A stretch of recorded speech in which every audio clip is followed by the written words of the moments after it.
In these videos, we've heard from some leading Queensland tourism businesses on how they create wow moments for their guests to delight and surprise them. We know that experiences that make our guests feel like they're on the same odd tour as everyone else just aren't good enough anymore. Our guests want more than just to see the sights. They want to learn why you love this place and what makes it special. They want a backstage pass to see and hear awe-inspiring stories of people and places, to understand the history and culture of Queensland's iconic spots, to find the hidden gems. They want to touch, taste and smell new things. They want experiences that speak to them personally, connecting them with their likes and interests, experiences that help define who they are. And most of all, they want the holiday of a lifetime. So what are some ways we can make this happen?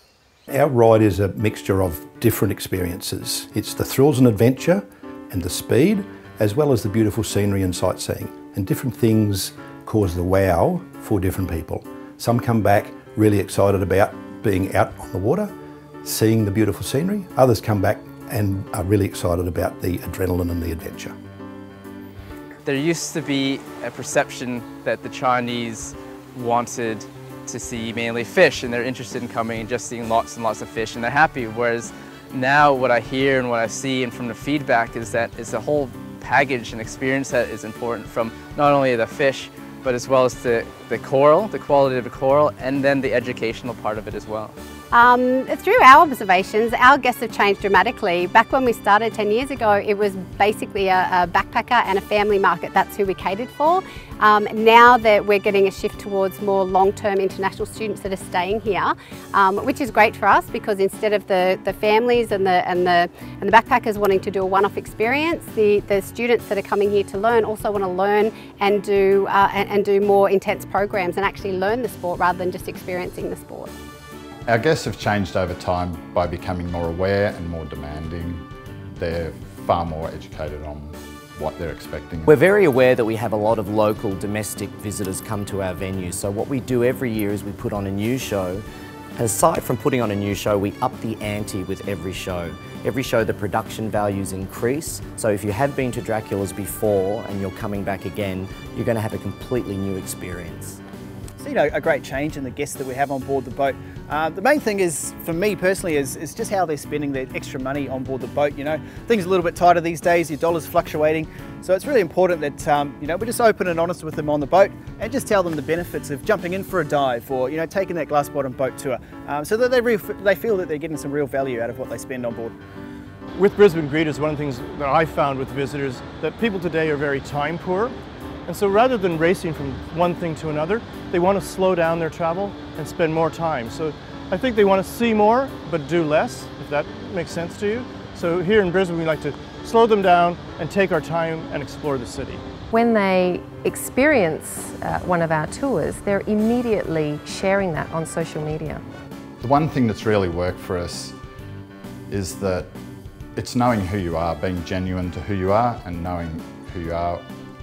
At the core of us is the Daintree Rainforest, and it was always about presenting the Daintree Rainforest as best we can, and we have a unique opportunity because we're getting people on top of the forest so they can see holistically the expanse of the forest, the reef, rather than just being in amongst and the trees hiding the forest, if you get my meaning.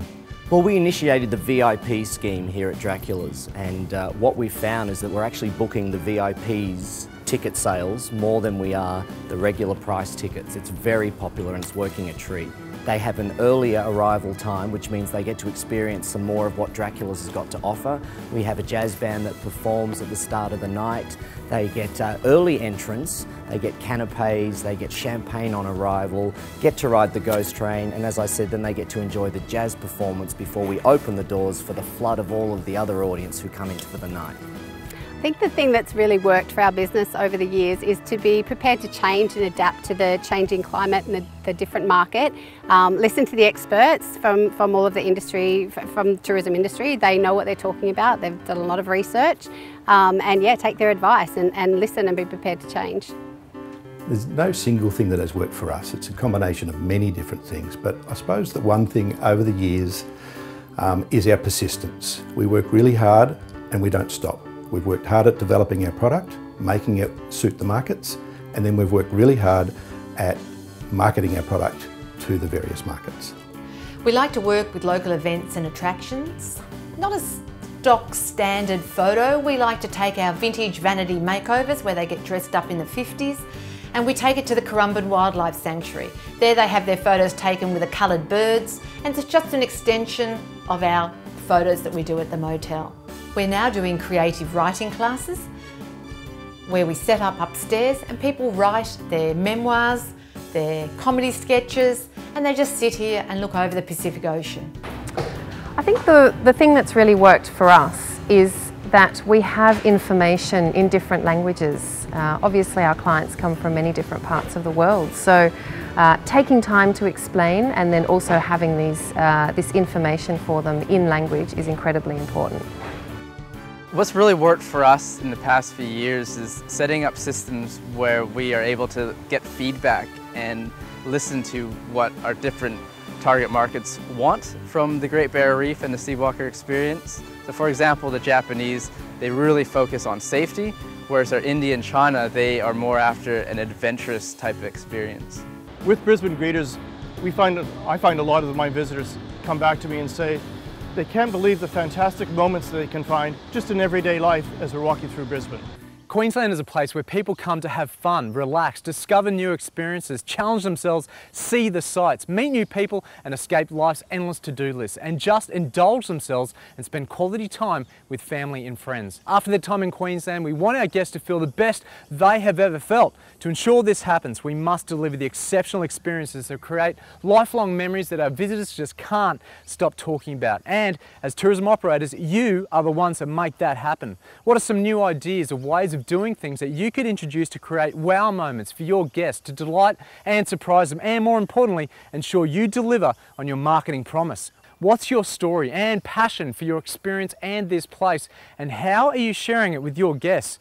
We need to all work towards being more creative and innovative to deliver world-class, one-of-a-kind, uniquely Queensland experiences for our guests. On behalf of Tourism and Events Queensland, thanks for watching. We certainly hope this helps, and remember, it's all about the experience.